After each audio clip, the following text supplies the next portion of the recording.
I thought I'd start off by showing you a slide of the university where I work. This is University of the Western Cape. This is the student hall. And that's the square that the students affectionately called Red Square for some reason or other. And that's where we did quite a fair amount of our research on health. Now here's an interesting statistic. When you compare the UK with Japan, you will see that in the 60s, Japan didn't know colorectal cancer as we know it in the West. And as time progressed, so colorectal cancer increased in Japan. Now this is amongst men, whereas in the 60s, colorectal cancer was quite prevalent in Western society. Now, in the 60s, they would teach that the Japanese must be genetically different to everyone else, and that's why they didn't get these diseases as readily. But as we went into the mid-80s, the Japanese had caught up. So obviously the genes changed within those few years, right? Or maybe something else changed. Or when we look at the women, it's the same sort of scenario. Also a catching up. The women were lagging a little bit behind the men. The men seemed to change more rapidly than the women, but it's the same basic trend. So what we have is a change in disease occurrence within a nation in a period stretching over just 15 years. Now what has changed? Obviously, it's not only genes that run in a family, but diets run in a family as well. And what had happened is that Japanese society was adopting Western lifestyles, imported mainly from the United States of America, like many things, and so they bore the same sort of diseases. If we look at the 10 leading afflictions that cause death in the United States, in 1995, the number one killer was heart and blood vascular diseases. The second one was cancer, and then came chronic lung diseases, accidents, pneumonia, diabetes, HIV, suicide, liver cirrhosis, kidney failure, and all the other possibilities in between, from infectious diseases to you name it. But the two top killers, obviously, were heart and blood vessel diseases. And if you look at the causes of what caused them, then it gets even more interesting. So almost 1 million people died in that 1 year from heart vascular diseases, and over 500,000 on cancer. And then there was a reduction as we go down the list. So AIDS, not very prevalent. Those two were the top diseases.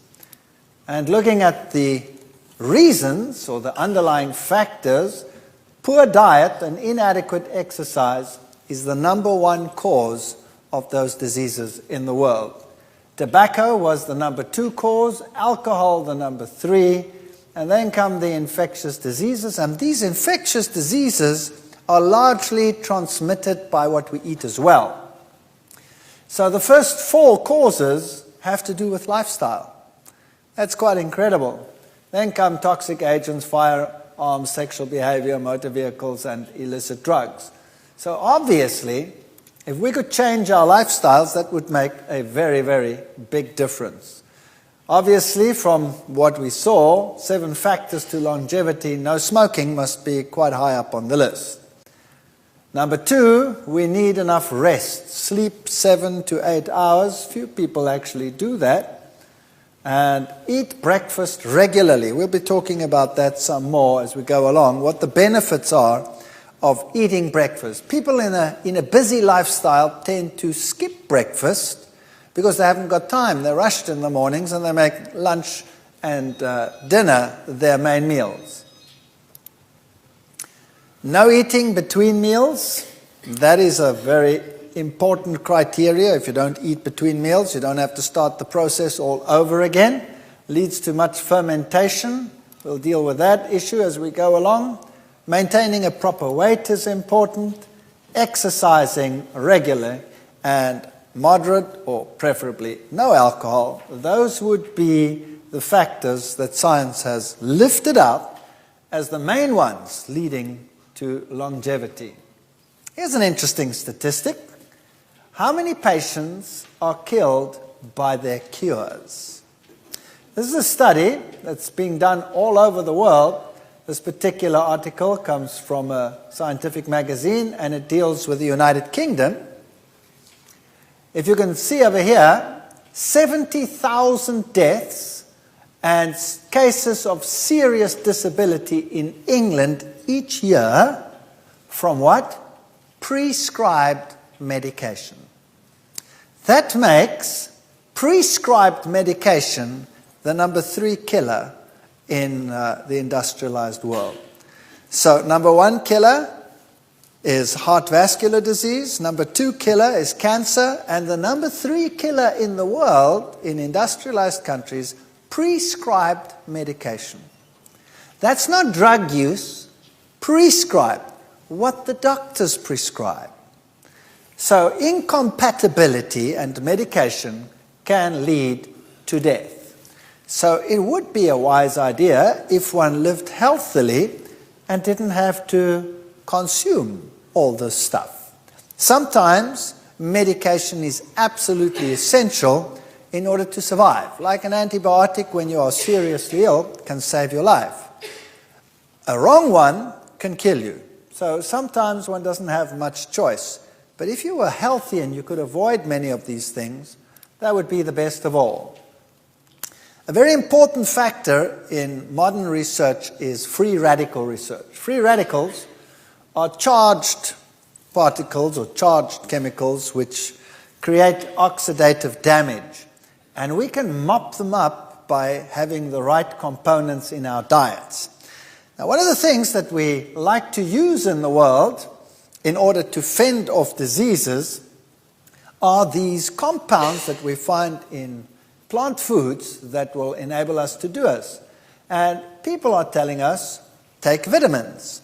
If you take a vitamin tablet, you will have a greater capacity to control disease or to get over a cold or to prevent infectious diseases, etc., etc.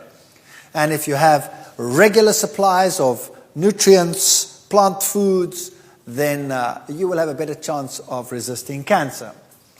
Vitamin pill fails to fend off cancer. This was an article in the New Scientist magazine. Taking a supplement of beta-carotene, for example, is not equivalent to eating a diet that is rich in fruit and vegetables. Now, what does this actually mean? You see, people today live fast lifestyles.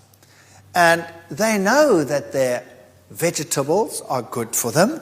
We always tell the kids, now eat your broccoli, and the kid says, bah, I don't want to eat my broccoli. Eat your carrots, and the kid says, bah, I don't want to eat my carrots. And so we have this problem. And in a fast food lifestyle where you don't have the healthy foods, the obvious thing is to say, give me a supplement. Just give me a tablet. And then I can eat whatever junk I like, and I will take it as a supplement. And so the cancer societies of the world realized that what was preventing disease, let's say in a healthy society, was their regular intake of foods, particularly yellow foods that are rich in beta-carotene. And so they thought, well, obviously beta-carotene is the agent that prevents cancer. And so they made a tablet with beta-carotene and decided to sell it to people as a preventative for cancer. And the first test they did was to give it to people that smoked. And they sold these things as anti-cancer foods. Fortunately, you still have some laws in this country and other countries where they say you cannot make a claim that something will prevent cancer without scientific proof that it actually will do so. That makes sense, doesn't it? So what they did is they told the companies that they cannot state on their product, this will prevent cancer. You first have to prove that it prevents cancer. So 2 studies were done in the world, the Finnish studies and the Correct study, where they gave extracted beta-carotene to patients, to smokers, to prevent lung cancer. And the study was to run for a 10-year period, and they were convinced that those who took the beta-carotene would be protected against cancer. Well, they stopped the Finnish study after some 8 years because they started realizing something very strange. After a period of time, it became evident that those patients or those people, those smokers who received the beta-carotene actually had more cancer than those who got a placebo. That was interesting. So quickly they stopped the correct study, which was supposed to run for a number of years, 10 years. They stopped it after 4 years. And they did the statistical analysis, and lo and behold, the same thing. After just 4 years, it was very evident that those who received the beta-carotene had a higher incidence of cancer than those who didn't. Oops! So the tablet didn't do the trick. And this was a serious issue. So the magazines and the medical articles came out.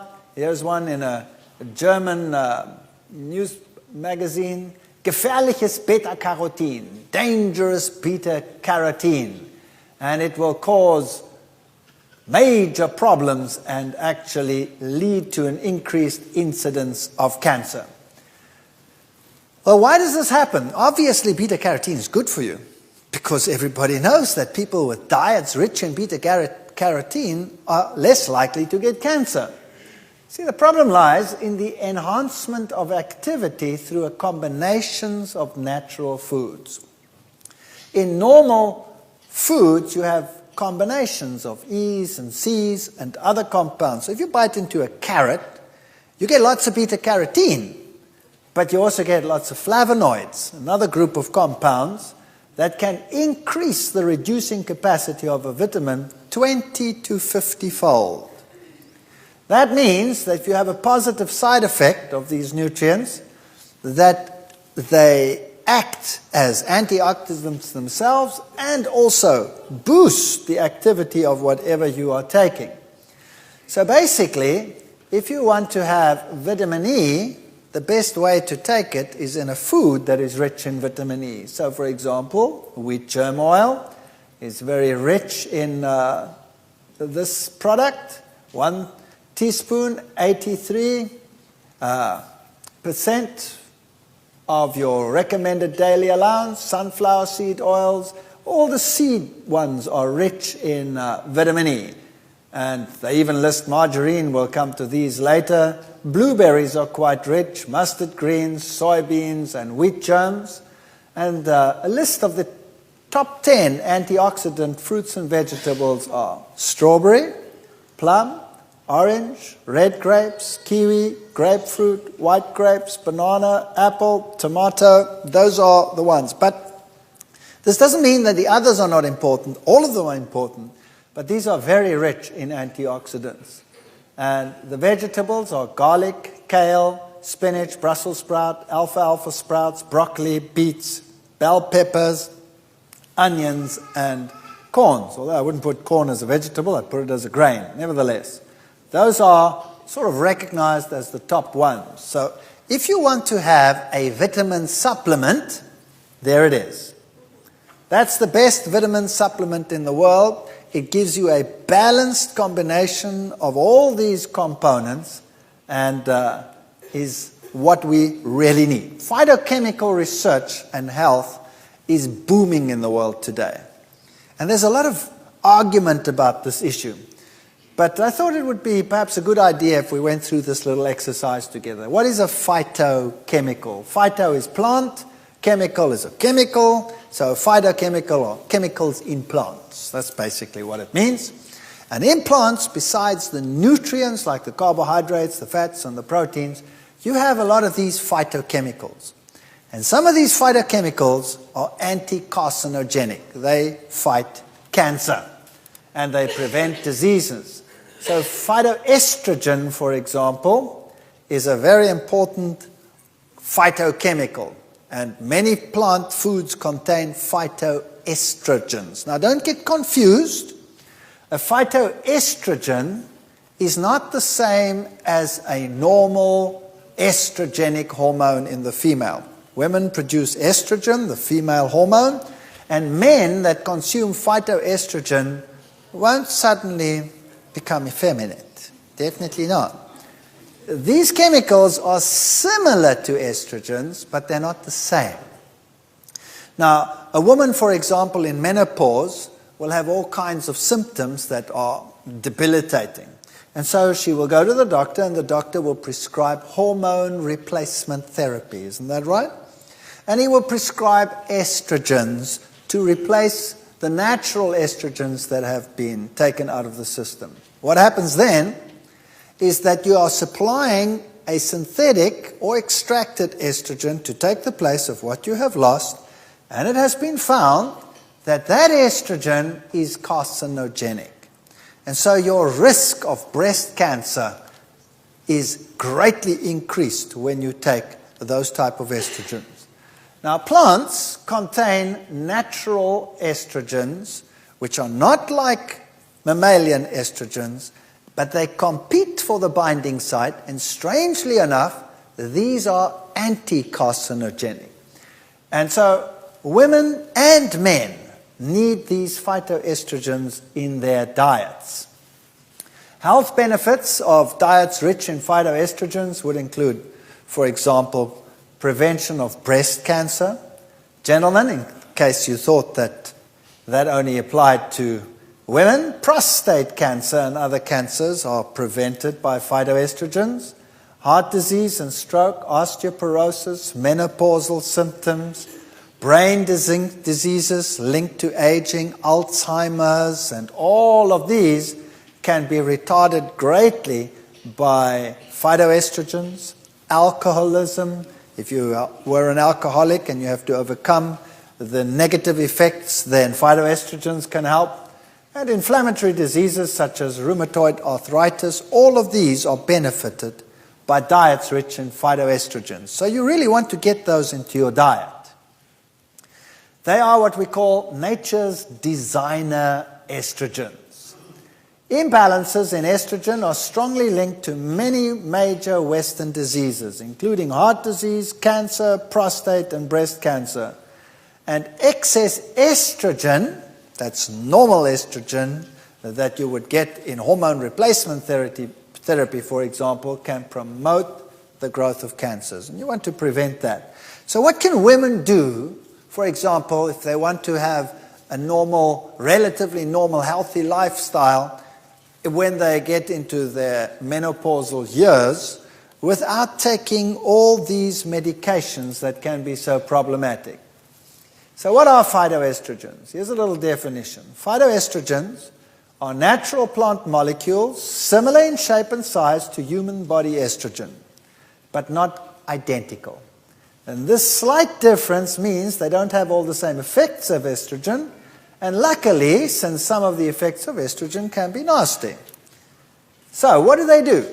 They help to control dementia. That's people who do not remember things and develop age, loss of memory, and Alzheimer's disease, cognition, alcoholism, immune system, and then also the symptoms of menopause, hot flushes, menopausal symptoms, endometriosis, osteoporosis. All of those can be limited by phytoestrogens. Cancers, prostate, colon, breast, leukemia, all general cancers, skin cancer, inflammatory diseases, kidney diseases, cardiovascular improvements. So you can see that this is very, very widespread. Lately, because the name is phytoestrogen, there have been some articles which would suggest that plants rich in phytoestrogen can be a problem and cause disease, like, for example, the soybean. Of course, none of this is true, and reputable scientists over the world have recognized that there is some skullduggery there trying to undercut natural foods for the sake of some other industries. So don't believe everything that you read. if you want to know exactly what it is that has been isolated as the key component in some foods, for example, Brussels sprouts, has a compound which is known as sinigrin. And broccoli, sulforaphane, and also diethiotones, etc. So there are all the citrus fruit contains limoline, and so we have certain foods, phytic acid in grains, for example. These are some of the compounds that occur in these products. And they can work at different levels. They can either prevent carcinogens from actually doing their thing, or once they've actually initiated the cancer process, they can prevent it by preventing tumor promotion through oxidative damage or prostaglandins or steroids or any one of those. Here's a little list for you. Garlic, for example, is rich in sulfides, monoterpenes, triterpenes, phenolic acids.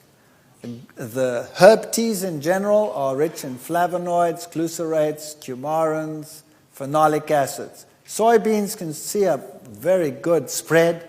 Grains have a very good spread. Cruciferous vegetables, that's all your cabbage family. Cabbage and broccoli and Brussels sprouts and all of those are one of your best anti-cancer foods. In fact, if it wasn't for the cabbage, the Germans wouldn't exist anymore. And your umbelliferous vegetables, that's your carrots and your celery and your parsley, and all of those are also very, very rich in these foods. So yes, garlic is, for example, number one on the list of it in terms of power. But if you have a date, for example, you could go for the cruciferous and you'd find everything there in the cabbage family that you will find in the garlic. Every single one of those components. Perhaps not so much, but at least you don't blow your partner away.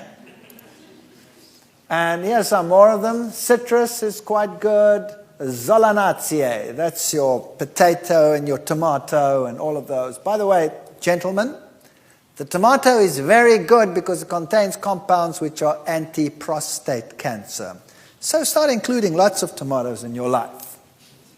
And Cucurbitaceae, I like these names.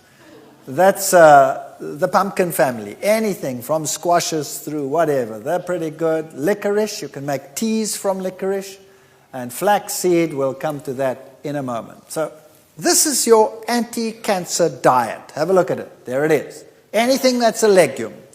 Particularly try and include soy, which is one of the richest. The African diet typically consists of grains and legumes. That's it. And some greens. And they had none of the Western lifestyle diseases until they became urbanized. So here are your grains and your legumes in a typical African market, none of those diseases. Today, one of the worst cases of sudden increase in disease in the world is found in urbanized Africa. Nuts and seeds, sprouts, these are anti-cancer foods. There's your anti-cancer garlic. This is potent anti-cancer food. Anything that you see on that list and that list and that list, all of it is anti-cancer food. Can you see none of it looks like a tablet? That means you actually have to start doing things with food rather than substituting with a tablet. And learn to start living life with these foods. So the high anti-cancer foods are garlic, cabbage, licorice, soybeans, ginger, and carrots, celery, and parsnips. The medium ones are onions, herb teas, turmeric, citrus, whole wheat, flax, brown rice, tomatoes, eggplants, peppers, and all of the rest of the cabbage families besides cabbage itself. And then you can add there some of your grains and your condiments. So here's a summary of findings. Phytoestrogens and breast cancer. There's a wealth of evidence that phytoestrogens are protective against breast cancer. And here's a little graph for you in terms of prostate cancer. And breast cancer is very similar. This is the incidence of prostate cancer in China, South Korea, and Japan, as opposed to the UK, Australia, and the USA. It's pretty bad, eh? So, wow, would one like to get prostate cancer? It's not a very nice cancer to have. So what's the difference? Why does China have such a low incidence, South Korea and Japan, and the Western countries look like that? Bowel cancer. High intakes of soybeans and tofu give an 80% reduced risk of cancer of the rectum and the lower bowels. 80%. Phytoestrogens can reduce the number of crypts, those are the little places that become inflamed and eventually form little tumors. Phytoestrogens may be effective only in blocking the early rather than the late stages. So you want to start having a lifestyle as soon as possible. And kids must learn to like these things. This is an interesting study that was done on skin cancer. You know, today they're telling you the sun is getting worse and worse, time to wear wide-brimmed hats, don't they? In Australia it became a law that you had to wear a wide-brimmed hat. They've taken that law away again now, I hear. Now why is that? Because people are getting more and more cancer. Here's what happens. Phytoestrogens can protect against the harmful effects of UV from the sun. In a study performed by the US Army, it was found that rats exposed to lethal doses of X-rays all survived if they were fed phytoestrogens in their diet, whereas those eating regular food all died. So the phytoestrogen genistein blocks the growth of skin cancer cells called B16 melanoma cells in mice. So here is a substance in the food that prevents skin cancer. And you can get it from soy foods. Remember this one over here. We'll talk more about genistein. Genistein is a very important component. It is as good in many cases as hormone replacement therapy that you get from the doctor. Estrogens have a protective effect on the brain. Alzheimer's disease. There are two main types of Alzheimer's. Early onset, which strikes anywhere from the age of 30 to 70. I know someone who's just 40 years old who's got Alzheimer's disease, and you have to pen him in. He's like a child. He'll get undressed and he'll start walking down the street naked. It's pretty bad. And he's only 40 years old, and he was a headmaster of a school. And appears to be genetic. It often runs in family. More commonly, Alzheimer occurs late in life. It's more sporadic. And it is about 1.5 times more common in women than in men. And it seems to be more common in people living in urban rather than rural areas. Why? It's a diet question. Now, why is it more common in women than in men? You see, women have high estrogen levels.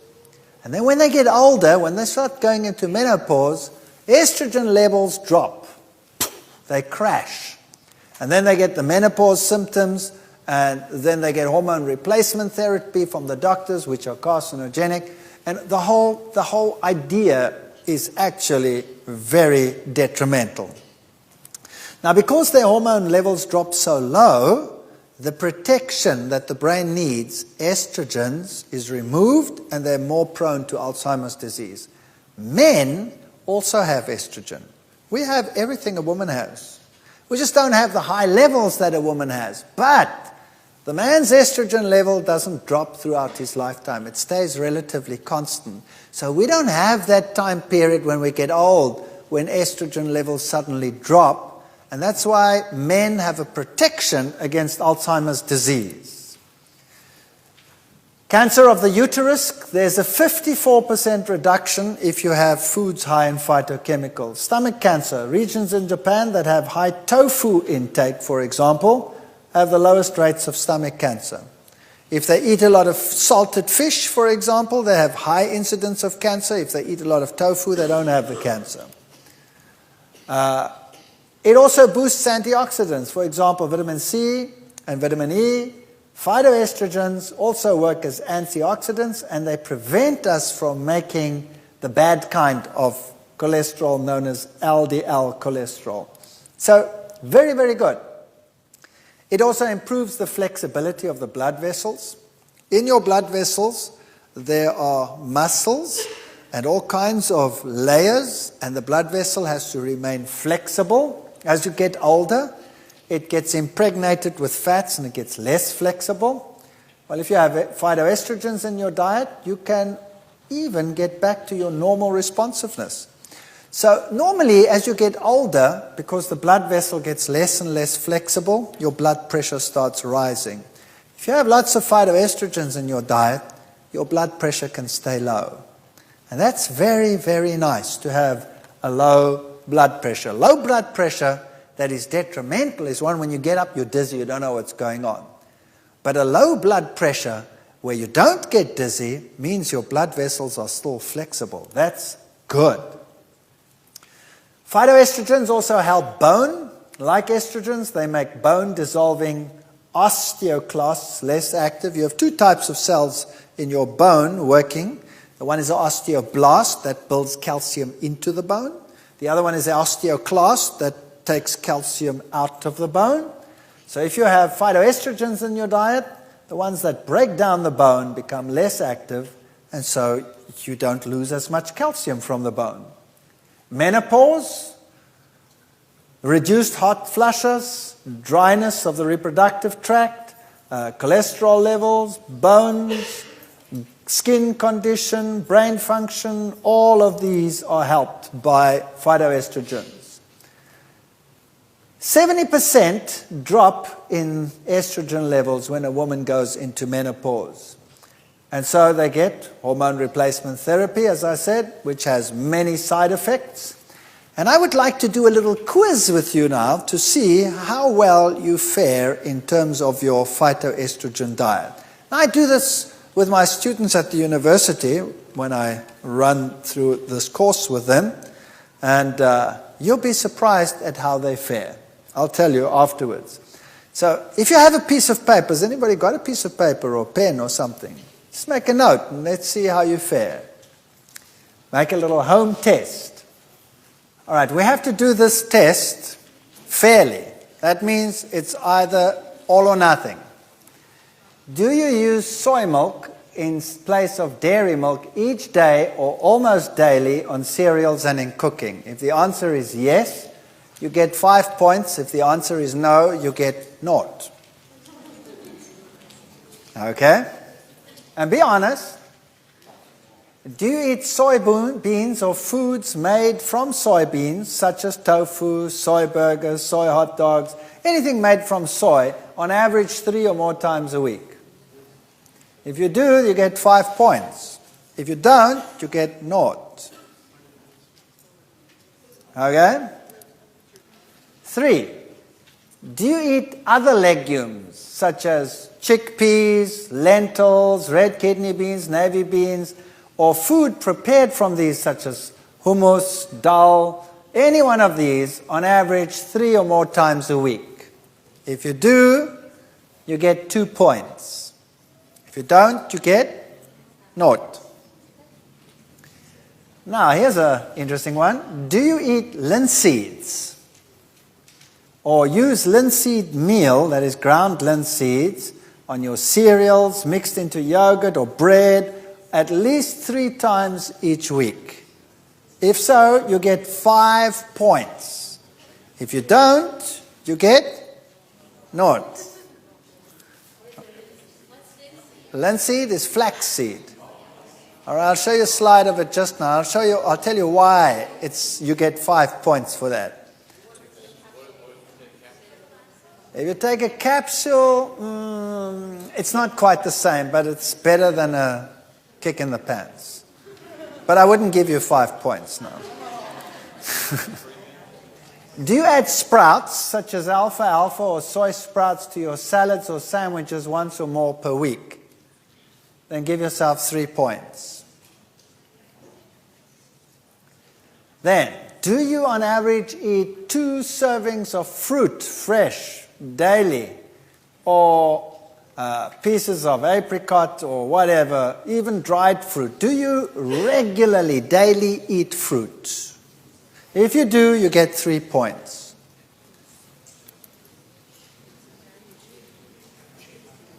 And then, do you on average eat at least 5 servings of vegetables of a variety of colors each day? Very few people get that far. Then you get 3 points. That's different vegetables. Then, if you use wholemeal grains, in other words, no refined flours, if you use wholemeal, 3 or more servings each day, everything whole grain. So that could be whole grain, it could be rye, it could be brown rice or wholemeal pasta, any one of those. Do you use them regularly? 3 points.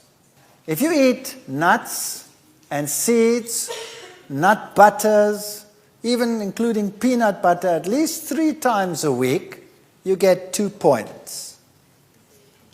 Then, do you mostly choose fresh juices, such as tomato or vegetable juices, in preference to soft drinks? If you do, you get a magnanimous 1 point. This is just a phytoestrogen test, okay? Do you drink herbal teas most days? If you do, you get another magnificent 1 point. If you don't, you get 0.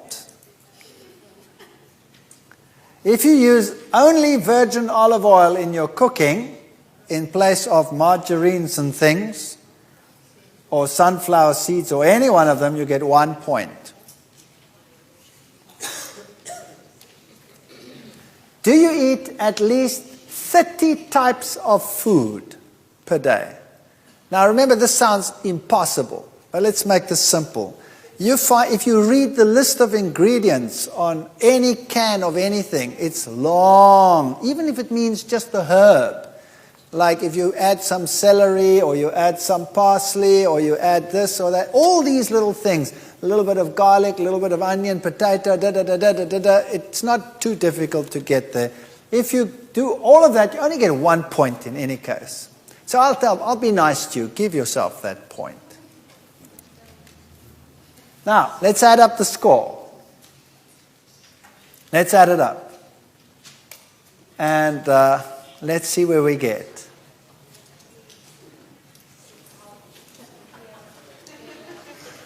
All right, let's see what happens. Who in this audience gets between 26 and 35 points? All right, so 1, 2, 3, 4, 5, about 6 or 7. Who fall into the second category? 16 to 25 points. There are quite a few that go up there. That's pretty good protection. If you fall into those categories, you're pretty good. If you fall between 6 and 15, are there some here? Don't be shy. Yes. That's not so hot. Anybody between 0 and 6? Yeah. Guess what the average is for a typical secular university class like I have? I have about 450 students I had in my class. Guess what the average was for all of them? Under 3. So all fall into this category. Every single one in the world out there. That's pretty bad. Now, I'm talking here to a society that should be health conscious. And so we had some in there, we had some in there, and we had quite a lot in there, and we even had quite a few in there. Right? So there is a lot of room for improvement here. A lot of room for improvement. Proteins. How much protein do you actually need?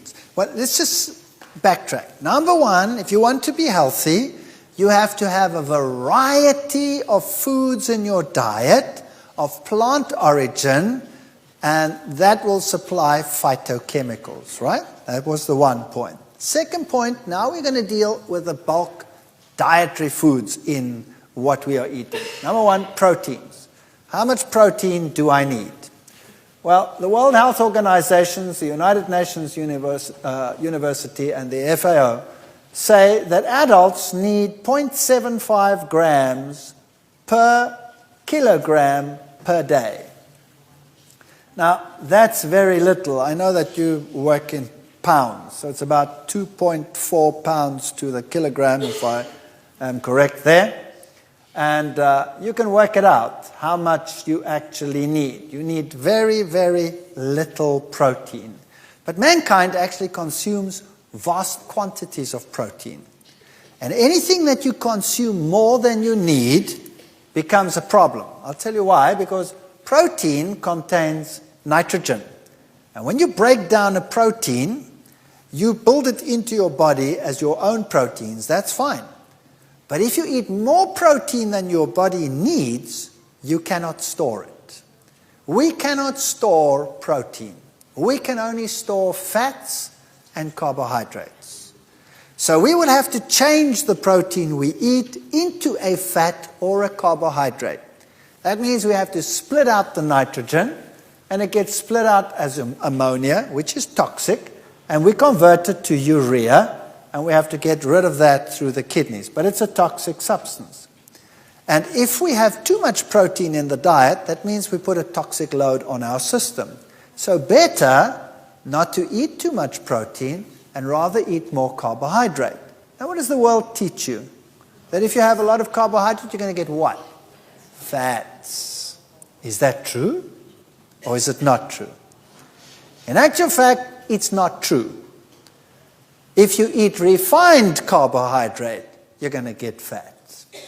But if you eat whole food carbohydrate, you will not get fat. All right. Let me make an analogy. A car is built of iron. Is that right? The engine block is built of iron, and the chassis is built of iron. The whole car is built of iron. So the obvious fuel for the car to run would be iron. So that's why you fill up your tank with iron filings. Is that correct? No. What do you fill up your tank with? With gasoline. With gasoline. Because you're going to burn that. Now the same applies to the human body. The human body, the structural component is protein. So you're built up largely of protein. Now you don't want to run on protein. You want to run on carbohydrate. That's the fuel of the body. And when you burn the fuel in the body, you produce carbon dioxide and water. The water is useful to you. The carbon dioxide, you go, and it's gone. Right? Whereas if you burn protein, you get all these accumulated toxins in your body, these harmful compounds. Your ammonia has to be converted to urea. That may not get too high a concentration, or else you will die. The sulfur in the protein has to be built out. That creates sulfate, sulfuric acid, so you're creating an acid system. You have to neutralize that by releasing calcium from the bone. You are creating problem after problem by eating too much protein. Whereas if you eat carbohydrates as fuel, you don't have that problem. If you eat refined carbohydrates, you have a problem, as we will see in a moment. So which proteins are better, plant proteins or animal proteins? Which one do you think? Well, you see, when I first started doing research on this, I applied for a research grant to show that there was a difference between plant and animal proteins in terms of their effectiveness. And guess what? They turned down my request because they said a protein is a protein is a protein. Doesn't matter what you eat. It won't have an effect. When you digest it, you'll get amino acids and you make whatever you want out of that. And I argued, no, it's not like that, because the ratio of amino acids in a plant is going to be different to the ratio of amino acids in an animal, but they didn't buy that. And so by some chance, we managed to get into a research project where we could actually test this and prove it and go back to the research committees and say, and then they started funding it. That was fun. And today, this is common knowledge. Here's an article in the American Journal of Clinical Nutrition. A high ratio of dietary animal to vegetable protein increases the rate of bone loss and the risk of fracture in postmenopausal women. Women in the highest quintile of ratio of animal to vegetable protein had nearly fourfold greater risk of fracture compared with women with low ratios. Independent of other risk factors including age, calcium intake, weight, estrogen use, smoking, alcohol use, and total protein intake. So if you were to consume animal proteins, you were at least 4 times as bad off as when you were consuming plant proteins. Now, this publication came out in 2001. We actually started this a lot earlier. Why? Because certain amino acids, for example, are rich in sulfur, like this one over here, cysteine and methionine. And if you have lots of those, and animal proteins have a lot of those, you place a tremendous acid load on the system. You see, plant proteins contain more branched-chain amino acids than do animal proteins, and they are easier to digest than animal proteins. If you have branched chains on your amino acids, then your protein is nice and loose. It's globular. If you have non-branched chains, you have a very compact protein. And in order to digest that compact protein, you have to punch it out. So you have to create a far more acid system in your stomach, for example, in order to do that, to unwind that protein so that your enzyme can start cutting it up. So, for example, if you had to have a diet high in protein but plant proteins, the pH in your stomach would never go lower than 4.5. If you put an egg in your stomach, it drops to 1.5. That's battery acid. Do you know that American society and Western society in general, their favorite product to buy and the number one product to buy is an antacid? Isn't that right? Don't they advertise antacids on your TV from morning till night? Absolutely. Why? Show me the animal out there in the world, an elephant or a gazelle or any one of them with a bottle of antacid tied to its back. There's only one creature that does that, and that's us. Maybe we're putting the wrong thing inside so that we produce all that acid. Maybe we should never do it. So, plant proteins have very high levels of an amino acid called arginine and glycine in the blood than do animal proteins. And these levels are associated with protecting against clogging of arteries, for example. So we did a little test, and we fed rabbits on diets which contained equal amounts of protein. The one group contained an 18% protein ration derived from soya, and the other one from casein. Now, what is casein? Casein is the protein you find in dairy products. So you'll have it in cheese and in milk and in all of those. And look, when they were fed soya, they had high levels of arginine. When they fed casein, they had low levels of arginine. Now, arginine is your detox amino acid. It helps you to get rid of the excess nitrogen. You want lots of arginine in your diet, and you only get it from plant foods. Glycine is the other one you want high. Soya gave a high glycine, and milk solids gave a low glycine at the same protein level. In fact, rabbits that were fed animal proteins develop arteriosclerosis. And they have elevated cholesterol, even if their diet doesn't contain any cholesterol. And by just giving them a little bit of plant proteins, you improve the situation. So vegetable proteins lowers cholesterol and raises it if you have animal proteins. There's the difference. Plant-based proteins, animal-based proteins, and you see a vast difference in cholesterol levels between the two groups. So overall, the healthier protein to take is plant protein. I'll just run through this quickly before we go to the next category. The 10 animal proteins that cause high cholesterol in rabbits, there's plant protein, doesn't cause high cholesterol. Egg white, pork, chicken, beef, fish, whole egg, casein, turkey, skim milk, and egg yolk. So obviously, the animal proteins were the problem, and plant proteins were much, much lower. When we look at the 10 plant proteins that cause low cholesterol, you'll see something interesting. None of them are really very high. That's the average animal protein. But look at this. Beans, faba beans and peas are very cholesterol reducing. So if you have a high cholesterol level, what is the best thing you can do to lower it? Eat some beans. It's in fact better even than some prescription drugs with none of the side effects. It really is worth your while to do that from. In our next session, we'll be dealing with calcium and where we get our calcium from.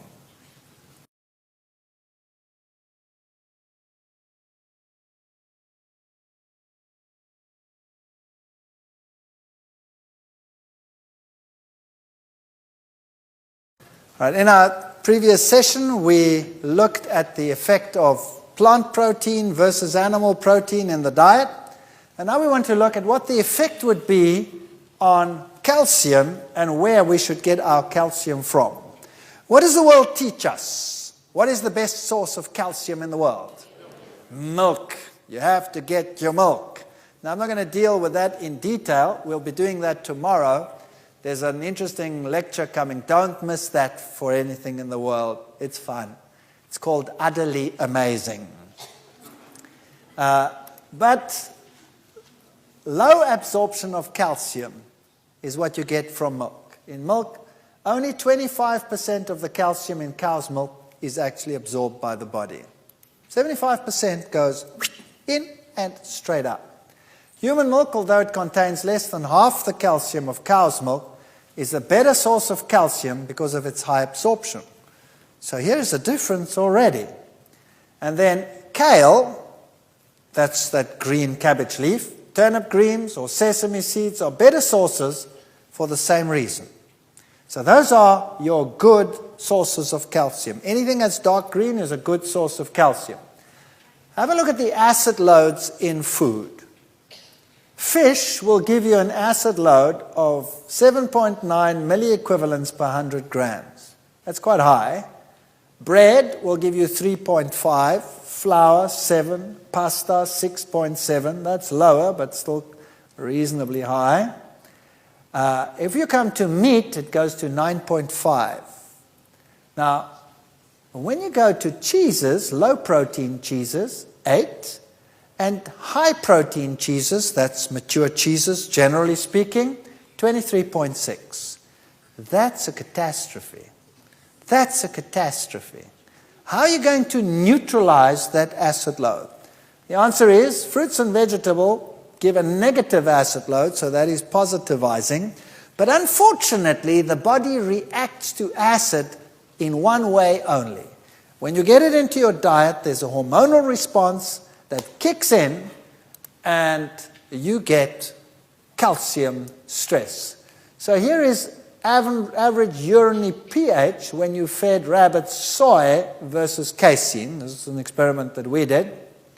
And you'll see that soy gave you a far more alkaline urine than casein. I actually had my students go out and do a test.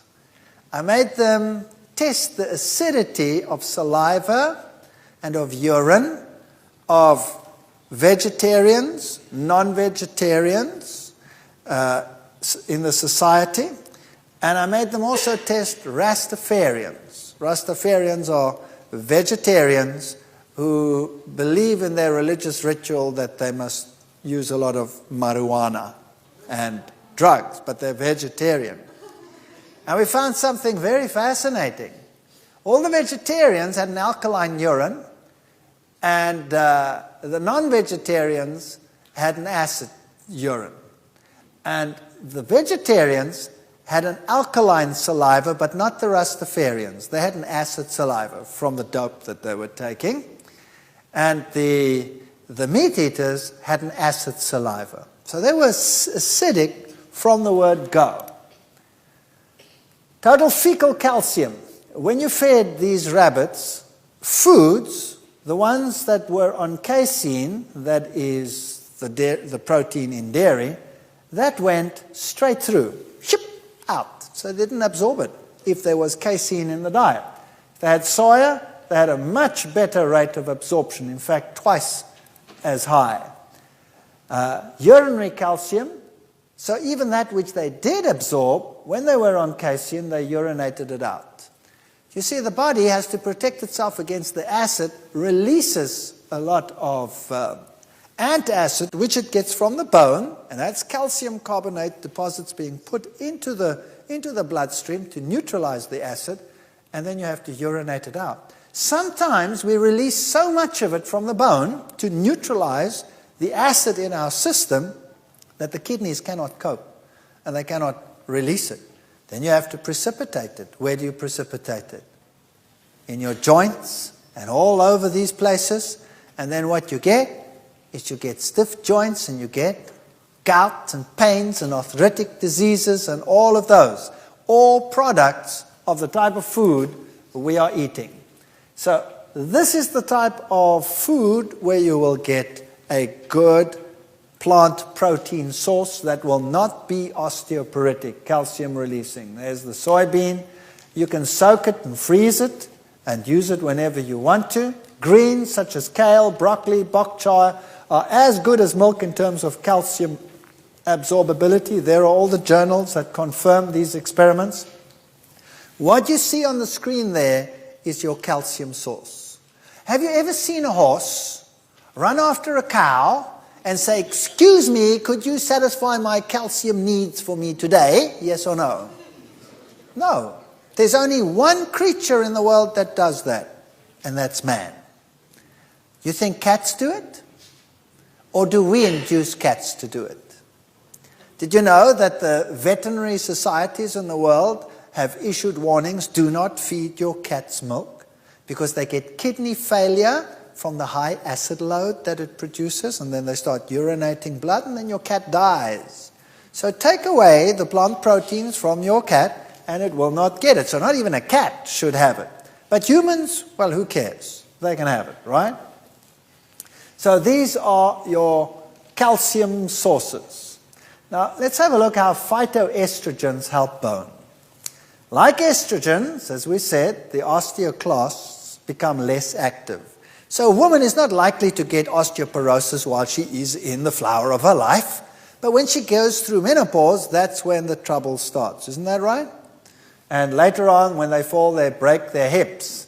Now, there's a compound that you would like to get, and that is the compound genistein. You find it in soybeans, but somewhere else also. That suppressed the activity of the bone-dissolving cells. So you want to have that in your diet. Ladies, you want to have genistein in your diet. Where do you get it from? Soybeans, amongst others. Several studies have confirmed that phytoestrogen genistein is almost as effective in preventing bone loss in animals as Premarin, which is one of the most commonly prescribed hormone replacement therapies. So genistein is almost as good as that. But this one causes cancer, and genistein doesn't. Which one would you prefer? Just asking. Just asking. So how do you get enough of that? Do you know that seed? That's flaxseed. Flaxseed. Flaxseed is the highest source of genistein in the world. So if you eat flaxseed just like that, it goes in there and out the other side, and goodbye. So what do you think would be a good thing to do to flaxseed? Grind it. Put it in a liquidizer and go, then you have ground flaxseed. Put it in a bottle, put it in your refrigerator. When you have breakfast, when you have muesli or granola or one of those in the morning, take flaxseed, a teaspoon or two, and pour it over it. If you have porridge, put it over there. Put it in your bread, bake it in there. How many points did you get for flaxseed? 5. Now you know why. And men, it'll help you be more cognitive, help your brain function, prevent prostate cancer. So it's good for the men too. Improved mineral content and density in a bone. A Danish study which found that soy milk containing naturally high levels of phytoestrogen actually stops bone loss that would otherwise occur in women after menopause. Women who consume 2 glasses of soy milk daily, delivering 50 milligrams of isoflavones over the 2 years, did not lose bone from their spine. So it's advantageous to take soy milk rather than cow's milk. Cow's milk will cause bone loss. I'll prove that to you as we go on. We did a lot of research on osteoporosis. In an Australian study conducted at the Royal Women's Hospital in Melbourne, postmenopausal women experienced a 5% increase in bone mineral content when they ate 45 grams of soy grits every day for 3 months. Just including soy in the diet solves the problem. Estrogen impersonates blockers. So phytoestrogens are able to impersonate estrogen because of their similar molecular shape. And these phytoestrogens are very selective where they dock. In other words, the receptors that they go on. And we have receptors in the bone. We have receptors, women have receptors in the breast, men have receptors in the prostate, we have receptors in our blood vessels, we have receptors in the brain, and you want these compounds in there. There are 2 types of estrogen receptors. The one we call alpha, and the other one we call beta. And estrogens normally dock to both of these equally. So estrogens will dock to any one of them. But given a choice, phytoestrogens prefer beta. Now, this is interesting. This is very desirable since beta receptors are found in bone, brain, and blood vessels. So if you have a diet rich in phytoestrogens, if you put soy milk on your cereal in the morning or on your granola, that'll help your brain, your bone, and the breast. Women, you cannot afford to go without this stuff. And that's where you want it to work. By the way, Korean women are known for the fact that they don't experience the typical Western menopause symptoms. While the Western women are hot flushing and exhausted, the Korean women are, after retirement, off overseas on holidays. And, people say that all this soy will cause mental debility. Have you heard of that one? Have you ever read that soy products cause brain problems? The contrary is true. They say your kids will become stupid. My question is, why do the Koreans win the mathematics Olympiad every year? Because they are quite sharp up there, and their diet definitely contributes to that. Now, carbohydrates. What to avoid and not to avoid. These are 2 groups of rats. And they're equally old. These rats over here on the left are alive and well. They're being held by the tail there. You see they're pulling at their tail. They're investigating these that look like moth-eaten mothballs. The tails are limp. They are at the point of death. Now, what's the difference between these 2 groups? They're equally old and they ate exactly the same food. But this group over here lived only half as long as this group on the left. What was the difference? One difference alone. The group on the left got as much food as it needed. The group on the right could eat as much as it wanted. And they lived half as long. Not a good idea to eat continuously. Western society eats continuously. They have 1 meal a day, all day. Refined foods are what they normally eat. So if you have a company called Black Blondel's, when you go there, you get a burger, and that has a refined bun on it, and then it has a meat patty inside of that, and that's basically refined food. It's a devitalized food. It impedes the immune system. It's diabetic, carcinogenic. Rats that are fed carcinogens, those are compounds that cause cancer, and a complex carbohydrate, show lower index of breast cancer than rats fed carcinogens and simple sugars. And then it also leads to obesity. The whole world today is geared on refined foods. There are very few countries in the world where you can buy decent bread, for example. Germany is one of them. Germany has excellent bread and excellent laws in terms of bread. But you go anywhere else, go to the Middle East, go to Africa, come to the United States, you name it. I always say you need 2 loaves of bread to make a sandwich in the United States. You put whatever you put on the one and on the other, and you take the 2 loaves and you squeeze them together, you have 1 sandwich. It's just air and no fiber. In a typical grain, you have the white flour, then you have the bran layers on the outside, and then you have the germ. Now, in the old days, they used to put this in a stone mill, and they used to grind it. And everything was ground together and inseparable. These days, they don't do that anymore. Firstly, it's very labor intensive. Secondly, you only get a little at a time, so you need something that's a lot faster to feed all the people that we have. So what do? They have roller mills, where they don't work with stones, but they work with rollers. So as the grain comes shooting in through the first rollers, the rollers are set so far apart that the grain is cracked. And it cracks the outer layers off. And they fall down on the one side in piles and piles and piles of bran. The white flour, then as the rollers come tighter and tighter together, comes sifting down and forms the white flour. And the germ, which contains the oils and the vitamins, like vitamin E, for example, and all of those, and the vitamins that are required in both of these layers to actually digest what's in the middle, like the vitamin B5, for example, in the bran, helps to digest the endosperm. Those fatty germ layers, they stick to the rollers because they're full of fat.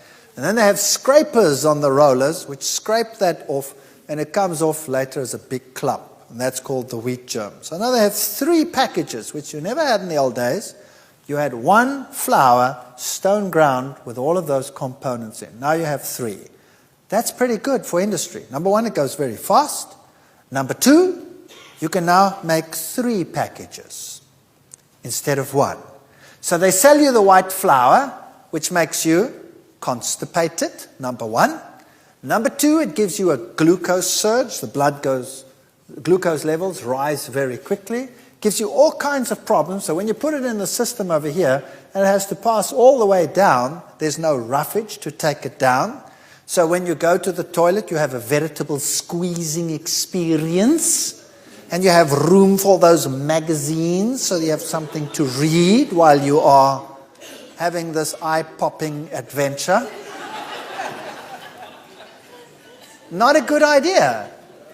So they realize they have a problem. So what do they sell you? They sell you bran. And they say, here, have a high bran breakfast. And they give you all the bran for breakfast. Pathetic.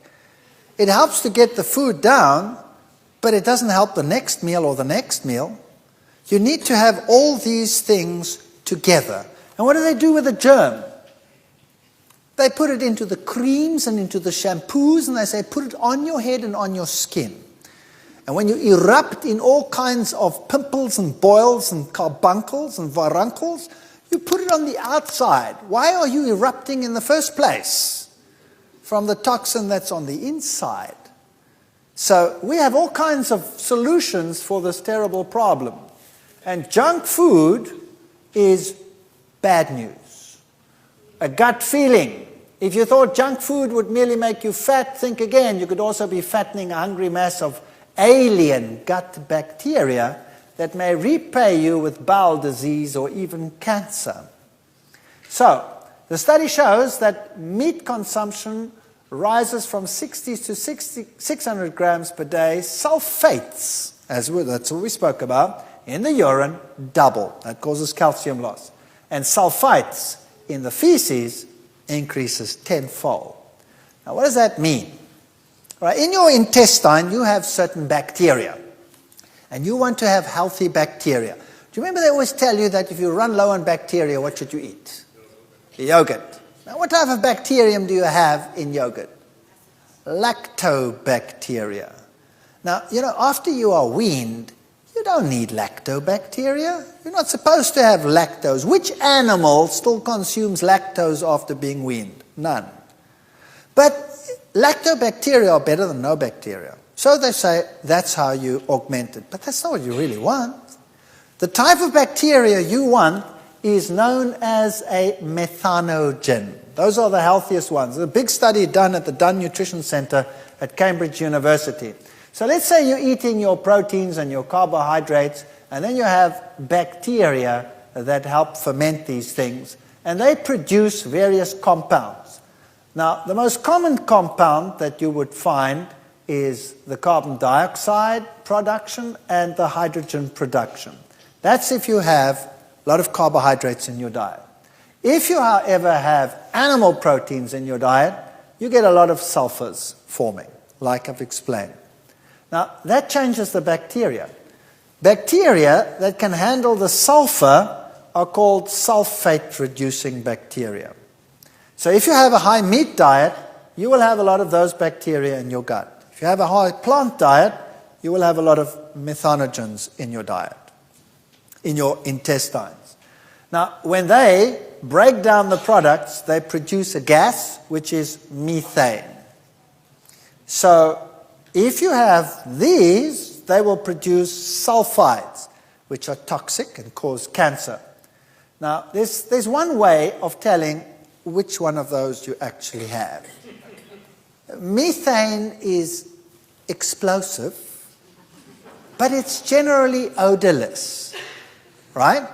Whereas the sulfur ones contain, well, this noxious sulfur compounds. Have everybody ever dropped a stink bomb? That's hydrogen sulfide. It's pretty smelly. So if you are feeling airy one day, notice the aromatic experience, and that'll tell you what type of bacteria you largely have in your intestines. You can be explosive and odorless, that's fine. Sometimes if you eat abnormally or in between meals, you will also have acid production and you'll also have a shift in bacteria. To have a healthy gut, get methanogens in there. And if you explode, so what? Nobody will notice if it's silent. Here is colon cancer and mortality. This is roughage in the diet. And notice the more roughage you have in the diet, the lower the incidence of cancer. So you want that roughage to be in your diet. If you don't, you get what we call diverticulosis. This is what happens when you sit on the toilet and the eyes come out during the process. The same happens in your gut. You make balloons as you put the pressure on. And it forms little sacs. And eventually those sacs fill up with debris, and it can't get back, so it just hangs there, and then it gets inflamed and infected, and later you get colon cancer, and you get sick, and you're a big problem. Here's something else that's interesting. This is the response to a glucose meal. In other words, if you had to go and eat refined food, or kids, if you had to go and drink a glass of Coca-Cola, or drink a glass of any bubbly cool drink out there, the average Coca-Cola will contain 12 teaspoons of sugar per can. 12 teaspoons of sugar per can. Imagine the sugar load you give a little kid with a small body by knocking 12 teaspoons of sugar back in one go. What happens? Here is a glucose meal. Here's plasma glucose levels. So here's a glass of sugar water, and you're drinking it, and immediately up goes the glucose level in the blood.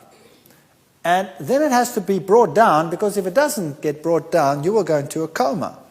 So the body responds by an enormous insulin release.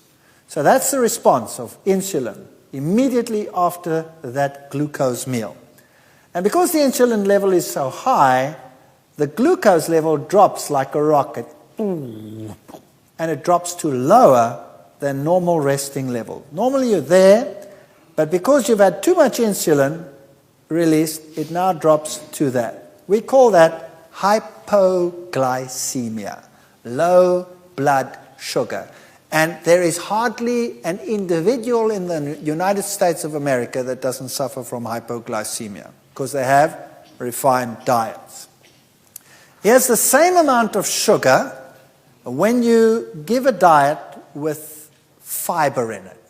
So if you take that same amount of sugar and you added some oatmeal gum to that, or if you take a fruit juice which contains pectin, for example, which is a fiber, that fiber holds on to the sugar. So what happens is, it never gets that high, and your insulin levels never get that high, because that sugar doesn't go into the blood. The fiber holds it in the gut. And as the food goes down the gut, so it releases it slowly, little by little by little. And the end result is insulin doesn't go so high, it stabilizes, and at the end of the process, you have about the same level as you had in the beginning. See? No hypoglycemia. Now what happens when you're hypoglycemic? Firstly, you get nervous, and then you crave something to eat because you also get a sugar craving. And that's why you keep on noshing between meals. Now, I always tell my students, you will not come to my class after you've had a glass of Coke. You might as well stay outside. And you're not going to write exams for me if you ever drink a glass of Coke, because I will not take an excuse. I went blank. I couldn't remember anything. They always do that, right? Why they go blank? Because this is what happens. And they wouldn't believe me, so I said, well, let's test it. Let's get some rabbits. And we took some rabbits, and we gave some of them Coca-Cola, the equivalent of what a human would drink by mass. Now, the rabbits love it. And you know what? Some people say that's animal cruelty. Well, what do we do to ourselves? It's much worse. We do the exact same thing. That's what? Human cruelty? So is Coca-Cola human cruelty? So we give them a little Coke, and the rabbits drink it straight off the syringe. They go, and it's all gone. And some of them get water, and some of them get the same amount of sugar with pectin in, for example. That's the fiber in apple. And this is what happens. If they get Coke, the practical only lasts 3.5 hours, so I couldn't complete the experiment, but nevertheless it was interesting. The high surge of blood glucose when they went on a diet here of plain glucose. Up it went. And then it came down slowly. After 3.5 hours, it still hadn't normalized. So that's okay. You have glucose levels in the blood. Glucose plus pectin, this one over here, started coming down nicely, regularly. Coca-Cola, boom, I even missed the peak there. Must have been up like that. Insulin surge and then down. After 1.5 hours, they start going hypoglycemic. And that's when the student strikes a blank. Brain stops. Everything stops. So they start sweating. They start getting nervous. They shake. They have this warmness, pounding heart, increased heart rate, anxiety, shivering, freak. And then they say they remembered nothing. They also get confusion, drowsiness, weakness, difficulty in speaking, concentration, visual disturbances, and all of these symptoms. Not a good idea to have refined food. So Coca-Cola is really bad news, very bad news. If you should ever have to take something like that, make sure you do it with a meal. But Coke never. So, effect of food processing on blood glucose levels, the apple is the best way to consume the apple juice. Apple sauce is the next. Apple juice will give you the lowest levels of glucose in the end. Then, blood sugar peaks, here's a medical journal, is also dangerous for your blood vessels. You see, the blood vessel itself, when that sugar surges into the blood, gets damaged, and the little endothelial, that inner layer, gets damaged. All right, let's have a look at another issue, a fat issue. Dietary fat and breast cancer. It's pretty prevalent and obvious in the world that the more fat one consumes, the higher the rate of cancer. General cancer rates increase with more fat consumption. Look at the United States and Canada. They're way up there. In fact, the United States is always a good example to use because it'll 9 out of 10 times be your worst example. There are only 2 countries that beat you on one disease, and that is osteoporosis. Norway will beat you 2-1, and so will Holland, and Switzerland also beats you. But for the rest, you're right up there. You're winning everything these days. Here are UK figures from the 1940s. Notice, since 1940s, since the war, carbohydrate consumption has been coming down and fat consumption has been going up. And the same in the United States. Fatty foods, fatty foods. That, of course, leads to obesity. So if you want to know how well you are faring, then you just work out this little equation for yourself. Your body mass index. What is your weight in kilograms? What's a kilogram is what? About 2.2 pounds. All right? Divided by your height times your height in meters, that'll give you your body mass index. And if you look at it, a body mass index which is lower than 20, in other words, if you're thin as a rake, that is problematic. This is fathers who did not work due to illness in India. The thinner they were, the worse off they were. So you don't want a body mass index of 16 or 16 to 17. Once you start getting to 20, you're getting okay. Then you stay okay till about 26, 27, 28. Then it starts getting problematic. 30 is still okay.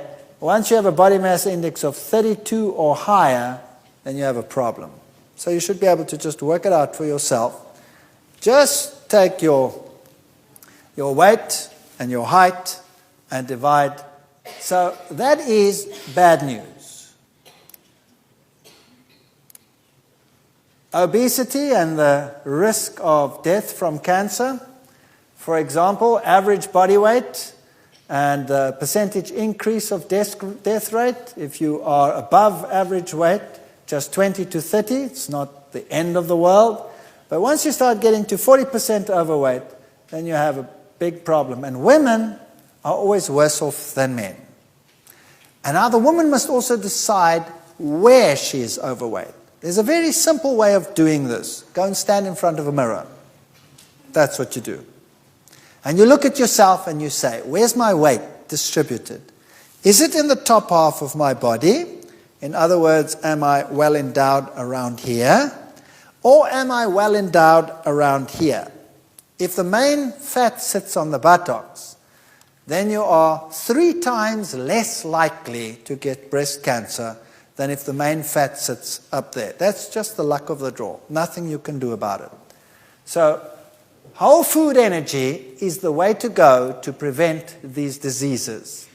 Bananas, potatoes, legumes, grains, all of these foods. Partially processed foods like tofu, for example, are also very good still. Breads, whole grain breads, nuts, seeds, fruits.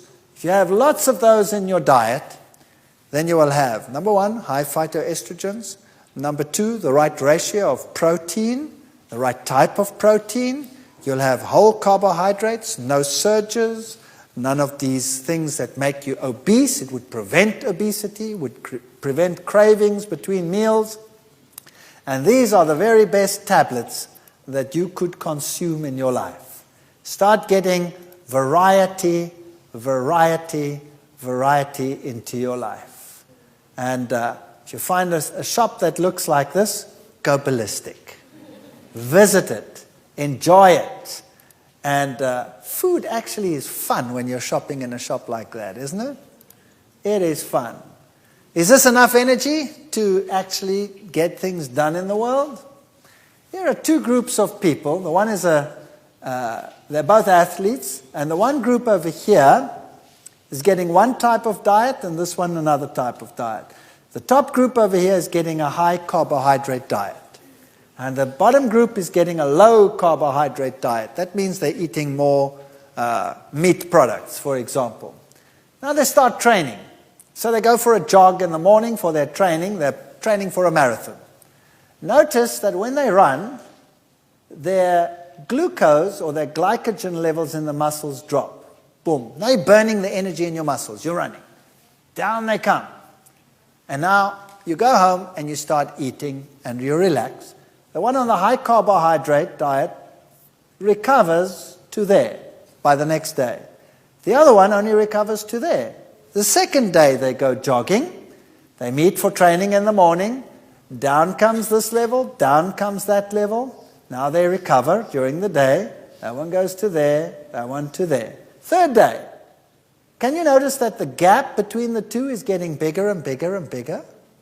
Now, this one is staying just below those levels. Now, if this one were to stop training for one day prior to the big match, where would he recover to? Easily back to his normal level. Isn't that right? In fact, he might even recover, if he rests 2 days before the event, higher than his normal level. Whereas this one would go that much, and the gap would always be tremendous. Now the two sets of athletes start getting ready for the run. Which one is likely to have the greatest stamina? The top one, no doubt. So that is why athletes today have to go on high carbohydrate diets, or else they cannot compete in a competitive world. So glycogen is essential for prolonged exercise, and exhaustion is due to a reduction in muscle glycogen. And we need to make sure that glycogen stays high. Work, of course, uses it up. And fat cannot produce the same amount of energy, speed energy, as glycogen. It's not as readily available. Over long term, yes, but not readily available. So 625 grams of carbohydrate per day leads to maximum replenishment of glycogen in athletes. Now, let us say you are overweight and you want to lose weight. What do? Tell me what you do.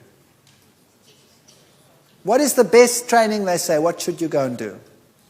Go jogging, right? Or go and do heavy training. Today we know that that is no longer true. I've worked with these sports training institutes. We've done research projects that are amazing in this field. I want to tell you something very, very simple. If you want to lose weight, if you want to burn fat, then never do strenuous exercise. You will not burn fat during strenuous exercise. You will only burn glycogen, because that's the fast burner. Are you with me? If you are going to go for a heavy run to lose weight, you will lose glycogen, which you will recuperate with your food. You will not lose 1 ounce of fat. If you want to lose weight, what must you do? You must walk. Go for walks. And walk so fast that you never have to pant. That's how fast you must walk. Walk on a steady incline, and that you work up a nice sweat after a long walk, but that you don't have to go. That's the way you lose fat. If you're going to train hard, you're not going to lose fat. You're going to lose glycogen. So, even 10 minutes of walking per day is better than hard exercise. And science has found out that short exercises, 20 minutes, 10 minutes per day, is just as good as people that train themselves half silly. Isn't that amazing? So if you want to lose weight, go for walks. And try and walk on steady inclines if you can, which is difficult in your country. If you want to have endurance, how do old tennis stars, how did Steffi Graf manage to stay there so long? She had to change her diet. How did Boris Becker manage to stay there so long? How did Carl Lewis manage to stay there so long? They all changed their diets. They all went on to vegetarian diets with plant power to animal power. Plant foods give you more endurance, more energy, more power than any other food. If I didn't have the diet that I have, I would not have the stamina to do what I do. I can walk, I can do all these things, and I'm so grateful. Before I changed my diet, I was fit, and I did sport, and I did all those things, but I would come home and I would say, I'm finished, I'm exhausted, my brain is dead. And I used to have that dull feeling from the diet that I had. I never have that feeling anymore. And that's because I concentrate on whole foods, and I suggest you do the same.